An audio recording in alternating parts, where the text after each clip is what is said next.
La reactivación del caso Gerardi. El próximo 26 de abril se cumplen 20 años del asesinato del obispo, y la Fiscalía Especial que ha llevado este caso reactivó ayer las pesquisas por el asesinato del obispo Juan Gerardi, ocurrido en 1998, y solicitó nuevas pesquisas ante el Juzgado Noveno de Instancia Penal.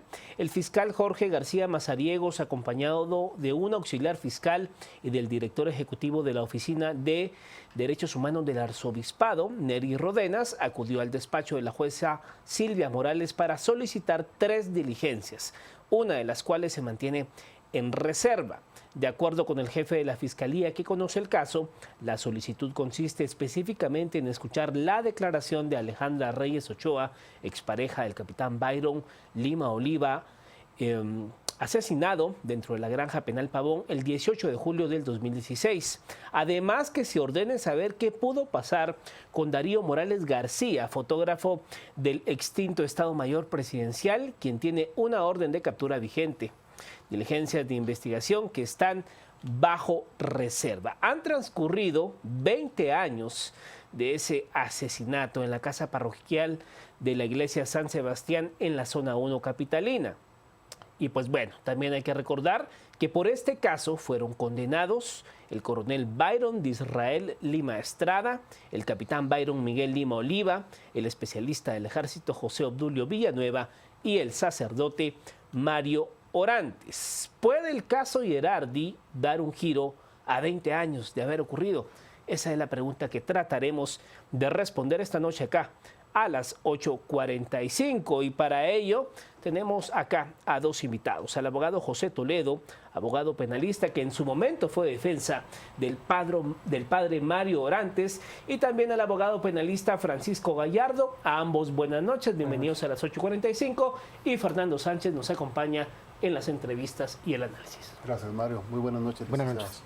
Licenciado Toledo, ¿cuál considera usted que son las motivaciones o las causas que justifican o que pudieran llegar a justificar estas nuevas investigaciones, estas nuevas pesquisas sobre el caso Gerardi? Mire, a mi parecer, esto es una tendencia que se ha visto a lo largo de estos 20 años desde que fue el lamentable asesinato. Cada vez que hay un aniversario de la muerte de Monseñor Gerardi, hay mucha bulla, hay mucho ruido. Y eso se encargan algunos grupos ONGeros, algunas ONGs, algunos grupos que les llaman de derechos humanos, que se encargan de rememorar eso porque pareciera ser que hay un interés muy grande de mantener latente, de mantener viva esa muerte. Entonces eso es un síntoma de que cada año ya lo vemos venir. Aparecen algunos titulares de algunos medios que les dan cobertura a estos grupos, y entonces es ahí donde se publica. Ahora bien, en cuanto a reactivar el caso, me parece que no se está haciendo en el momento adecuado, después de 20 años. Cuando se dicta la sentencia del caso Gerardi, pues se dio una orden de que se investigara lo que pudo haber pasado, porque en esa sentencia no se condenó a ningún autor. A las personas que fueron condenadas se les condenó por su grado de participación como cómplice, es decir, nunca se demostró ni se investigó la verdadera autoría del crimen. Entonces, después de 20 años, sí me parece un poquito extraño que se quiera reactivar el caso. Abogado Gallardo, las diligencias o parte de lo que se solicitó ayer fue que la declaración de Alejandra Reyes, la expareja del capitán de Byron Lima Oliva, asesinado en 2016, pues se incorporara a todo este expediente. ¿Puede esa declaración darle un giro al caso Gerardi? Bueno, esto es de analizarlo. Realmente esta declaración ha tenido mucho análisis, y ya una sala de apelaciones ha manifestado que esta declaración contiene contradicciones. Lo que preocupa aquí es tener una declaración de una persona que no es presencial. Es un testigo no presencial que viene a contar algo que le dijeron que le dijo, y lo cual realmente no sé qué tanto aportaría en este caso. Después de 20 años, el Ministerio Público tuvo toda la maquinaria para poder investigar, y venir a tratar de reactivar un proceso con una declaración de la cual no le consta ningún hecho, realmente pondría a dudar la fuerza que podría tomar esta reactivación del caso. Es decir, lo que se trata es que esta declaración se anexe al expediente. que sea utilizada dentro de este proceso. Y a partir de eso, pedir algunas pesquisas, diligencias. Eso es lo que está solicitando el Ministerio Público, pero recordemos que esta declaración fue una declaración en anticipo de prueba con formalidades de un proceso, en un proceso totalmente ajeno a este, y buscando utilizar una figura de la ley contra la delincuencia organizada que en ese entonces no era vigente para este caso. Entonces, realmente hay que analizar qué es lo que va a hacer la juez al obtener esta prueba, pero creo que no sería lo prudente. En ese sentido, licenciado Gallardo, su análisis se acercaría a lo que plantea el licenciado Toledo, que hay otro tipo de motivaciones alrededor de este caso y que en la actual crisis o en la actual coyuntura política, pues como que los actores que hace 20 años tuvieron algún tipo de relación o estuvieron presentes en el momento del asesinato, hoy juegan un rol también en la crisis política y en la reactivación del acto pues puede generar sospechas, ¿no? Coincido con lo que manifiesta el licenciado José Toledo en cuanto a que en abril, a finales de abril, vuelve a tomar repercusiones este caso, pero realmente esta declaración no debería de ser utilizada dentro de este proceso. Creo que una fiscalía especial tuvo 20 años para investigar y ha dado muy pocos frutos, y eso es lo que se debe de establecer realmente, si esta fiscalía especial ha tenido frutos en la investigación después de 20 años.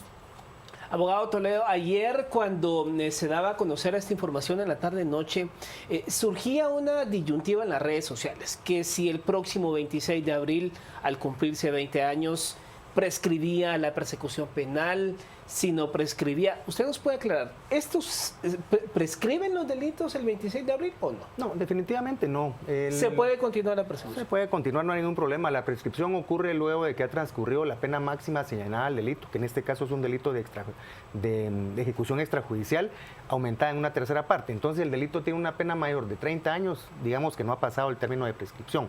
Lo que sí es importante es que las investigaciones hoy por hoy, sí, el licenciado Gallardo lo decía, por ejemplo, la declaración de esta joven, de esta señora, que en esa época era una niña, ¿qué le puede constar a ella del hecho? Del fotógrafo que no aparece, ¿qué le puede constar a un fotógrafo? Yo estaba viendo las escenas que están ustedes aquí poniendo ahorita a comenzar este programa, y sería bueno de las personas que aparecen en esas escenas. Veo yo a un Edgar Gutiérrez, veo a un Ronaldo Uchaeta, veo a muchas personas pisando la escena del crimen, llevando en sus botines, en sus zapatos, las huellas a todos lados, sin acordonar la escena del crimen, moviendo al cadáver de Monseñor Gerardi de un lado a otro, se llevan al cadáver sin orden judicial, una serie de errores. A todas esas personas habría que entrevistarlas y saber por qué razón se contaminó de tal manera tan aberrante la escena del crimen. Y habría que ver por qué razón no se investigó a todos los indigentes que estuvieron presentes esa noche en la escena del crimen. Hay muchas dudas porque esa sentencia se dictó en base a un solo testigo, un señor Rubén Chanac Sontay, que era una persona, un indigente que el día de los hechos estaba bajo efectos del alcohol y aparentemente drogado, y que incluso ya no está en Guatemala. Entonces, reactivar el caso está muy bien, pero sí debe ser muy cuidadosos de buscar una prueba plena y contundente. Ante todo, cuando el gran desafío continúa siendo, como usted bien planteaba, la búsqueda de los actores o del autor intelectual del asesinato. Así es, porque nunca se llegó a investigar. Es el gran pendiente de la justicia. Así es, y eso quedó ordenado en esa sentencia, y hasta hoy no lo han hecho, 20 años después. Abogado Gallardo, ¿es posible retroceder en el tiempo 20 años y encontrar a los autores intelectuales? Porque, digamos, las 4 condenas han sido por, digamos, temas de autoría material. Pero los intelectuales, o sea, 20 años atrás, a cómo se manejaba la investigación en este país, ¿es posible? Eso es el desafío del Ministerio Público que tiene. Y prueba es que durante estos 20 años no hemos tenido un resultado de la investigación. Es muy difícil regresar. La técnica de investigación dice que las primeras 24 horas son las importantes para poder determinar la responsabilidad de una persona. Entonces, realmente venir 20 años después a ver lo que sucedió es un desafío muy grande y del cual yo creo que me atrevería a decir que muy complicado de que lo puedan realizar. Este caso puede o no llegar a tocar en determinado momento al que fue presidente de la República durante los acontecimientos. Hablamos del actual alcalde capitalino, Álvaro Arzú. Abogado Toledo. Hay un principio que se dice siempre en derecho penal, que la acción penal es personalísima. Habría que ubicar al presidente constitucional de la República de esa época en la escena del crimen. A mí no se me ocurre en qué momento el presidente constitucional de la República va a estar presente en la casa parroquial de la iglesia de San Sebastián el día de los hechos. Él no estaba ahí. Muy difícil. Yo consideraría que si lo quisieran hacer sería por algún motivo espurio o político, porque él en ningún momento no había ningún vínculo, ningún móvil, ningún interés en que él pudiera estar interesado, a mi criterio, en el asesinato de Monseñor Girardi. Veníamos de una época donde se estaba firmando la paz, siendo él presidente se firmó la paz. ¿Qué necesidad había de que el gobierno, que oficialmente quisiera eliminar a una persona que había de alguna manera participado en todo esto de la paz, había hecho el REMI? Entonces la pregunta es, ¿quién se pudo haber beneficiado de la muerte de Monseñor Girardi, cuya obra, el REMI, no circuló tan famosa sino después de su muerte? Y preguntémonos quiénes fueron los que se beneficiaron económicamente y con un prestigio bastante alto después de la muerte de él, y no fue precisamente el presidente de esa época, Álvaro Arzú. De manera que yo veo muy difícil que haya una responsabilidad, porque sería como entonces que si matan a alguien en la calle, entonces el presidente Jimmy Morales tenga que ser el responsable de todos los secuestros, crímenes y corrupciones del Estado. Es personalísimo, y por lo tanto, a menos que digan que el presidente dio órdenes, tapó a alguien, fue cómplice de alguien más o fue el autor intelectual, que hubieran pruebas de eso, diría yo, sería aceptable, pero lo veo sumamente difícil. ¿Y su opinión, licenciado, sobre el mismo? Coincido con el licenciado Toledo en cuanto al principio del derecho personalísimo, pero también tenemos que venir a que no se puede hacer una investigación deliberada. Debe hacerse una investigación realmente seria. Lastimosamente, últimamente los últimos casos han tenido un tinte político, y realmente si esas que quisieran llegar al alcalde capitalino sería muy difícil. ¿Cómo va a ser que tuvieron 20 años para investigar y en esta coyuntura vuelven a sacar este caso? Realmente eso es lo que preocupa. Entonces, para eso creo que el Ministerio Público debe ser muy serio en la investigación, y si tiene alguna prueba que la muestre. Pero realmente, después de 20 años, venir a llamar al señor alcalde por este caso, creo que sí sería un caso que muy fácilmente se podría caer. De todos los condenados, la única persona que está viva es quien en su momento fue su patrocinado. Hablamos del sacerdote Mario Orantes. ¿Él pudiese ser sujeto de ser llamado a un nuevo testimonio, o él ya no podría entrar dentro de este caso? Sería imposible. Él ya fue juzgado, fue condenado, cumplió la pena, fue liberado. Nadie puede ser obligado a declarar en contra de sí mismo y de sus parientes. Yo mismo le diría a él que ni se presente, porque ya no tiene absolutamente nada que hacer ahí. Él fue condenado de una manera injusta, con una presión bastante grande de la comunidad internacional de esa época. Entonces, lamentablemente, con él ya no se cuenta, ni con el... Tengo entendido que el coronel Lima todavía vive, padre del capitán Lima. Pero como le digo, nadie puede ser juzgado dos veces. Es un principio de cosa juzgada, non bis in idem, y no es la persona que pueda dar con el paradero del autor material e intelectual. Eso sería una labor titánica, casi imposible, que tendría que ser la Fiscalía Especial que lleva ese caso. Yo pues deseo que hagan una investigación, les deseo suerte, pero después de 20 años sí me parece muy difícil, porque ya no tienen a ningún protagonista de esa época. Muchas personas están muertas, incluso los fiscales. El licenciado Soria, que en paz descanse, era un auxiliar fiscal muy joven en esa época, muy dinámico, falleció.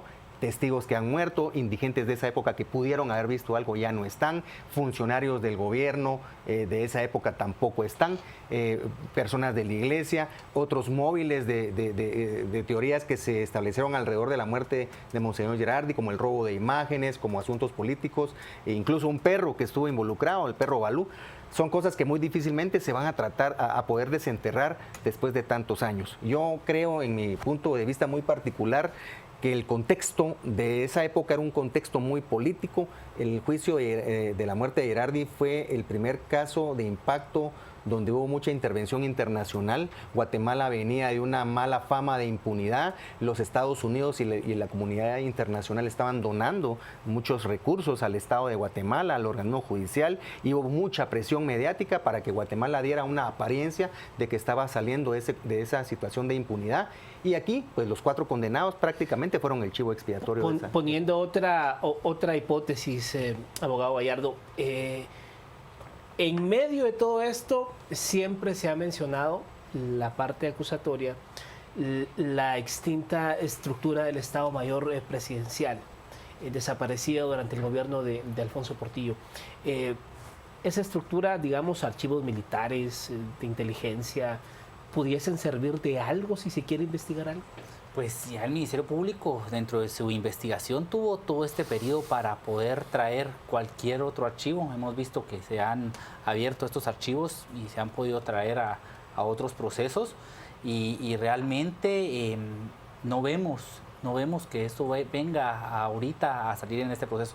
Creo que lo que el Ministerio Público debe de hacer en este tipo de procesos es, primero, no podemos dejar a un lado que está ante una fiscalía especial, es decir, una fiscalía que se dedica eminentemente a este proceso. Y esta fiscalía, después de 20 años, no nos ha dado algún resultado. Y el Ministerio Público se basa en un principio que se llama el principio de objetividad en la investigación. Y creo que ese principio no debe de alejarse en esta investigación y mucho menos perder esa objetividad cada finales de abril y menos después de estos 20 años.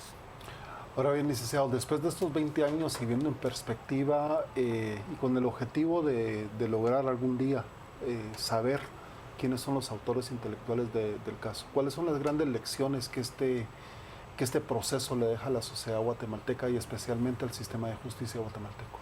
Bueno, primero es uno de los casos más emblemáticos que ha vivido Guatemala y en los que hemos podido leer la sentencia deja muchas dudas. Es un proceso en el cual se dicta una sentencia a cómplices y no se tiene al día de hoy a los autores intelectuales.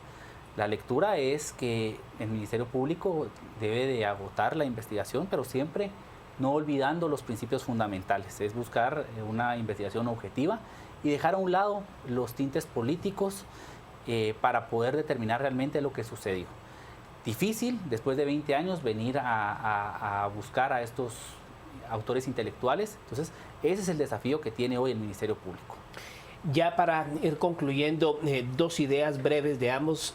¿Consideran ustedes que entonces nunca se llegará a saber quiénes fueron los autores intelectuales o sí se puede llegar a saber? A mi manera de ver es imposible, nunca se va a saber. Como todos los crímenes que se cometen a diario en nuestra república, creo que todavía estamos muy deficientes en Guatemala en materia de investigación. Claro que el Ministerio Público ha hecho esfuerzos muy grandes, ahora con el apoyo de CICIG y otros entes investigadores. Tenemos un Instituto Nacional de Ciencias Forenses muy bueno, de los mejores de Centroamérica. Sin embargo, como le decía a mi colega, 24 horas eran vitales después de la muerte de Monseñor Girardi, y ahí vimos en las escenas que ustedes acaban de pasar cómo pisotearon eso. Entonces, esa escena del crimen, razón por la cual yo sí veo un 100% de posibilidades que no se va a lograr saber quién fue el autor de la muerte de Monseñor. ¿Abogado? Yo lo veo realmente complicado. Después de 20 años es complicado venirlo a determinar. Sería una labor realmente fuerte del Ministerio Público, pero sobre todo, si llegan a los autores intelectuales, deben de ir con pruebas contundentes, no con testimonios de personas que ni siquiera estuvieron presentes. Deben de llevar pruebas fehacientes y realmente lo que se duda aquí es cómo después de 20 años van a venir con estas pruebas. Y eso es lo que estaremos esperando de esta investigación que está haciendo el Ministerio Público.